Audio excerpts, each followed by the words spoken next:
আসসালামু আলাইকুম। Bangladesh ODI squad announcement করছে অস্ট্রেলিয়ার বিপক্ষে। অস্ট্রেলিয়ার সাথে বাংলাদেশের ৩ ম্যাচের ওডিআই সিরিজ, সেটা মিরপুরে হবে। প্রথম ম্যাচ হবে ৯ জুন, দ্বিতীয় ম্যাচ হবে ১১ জুন এবং তৃতীয় ম্যাচ হবে ১৪ জুন।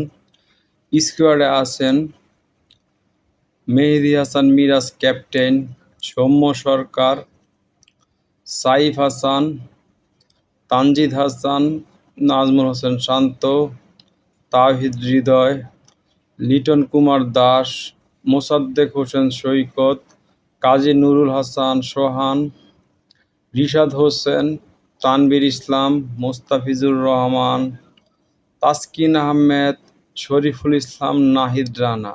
এই হচ্ছে বাংলাদেশের স্কোয়াড অস্ট্রেলিয়ার বিপক্ষে আসন্ন ওডিআই সিরিজের।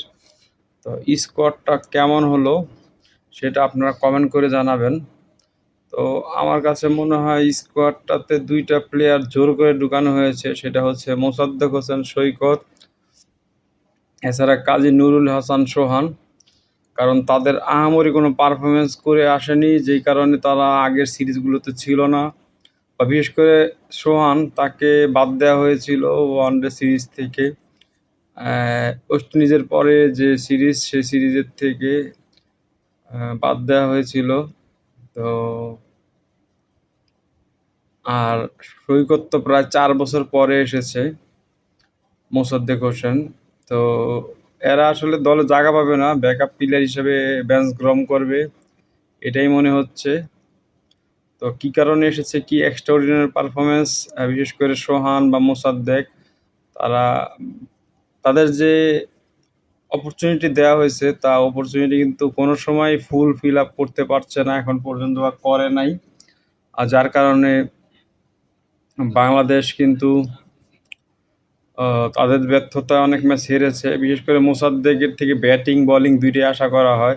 আর মোসাদ্দেককে বাদ দিলে আসলে টিম কম্বিনেশনই চেঞ্জ হয়ে যায়। বাংলাদেশ লাস্ট সিরিজ, যেটা পাকিস্তানের সাথে এবং নিউজিল্যান্ডের সাথে খেলেছেন, সেই কম্বিনেশনই ধরে রাখার চেষ্টা করবে। তাদেরকে শুধুই বেঞ্চ গরম করার জন্য নিয়েছে আমার কাছে মনে হয়।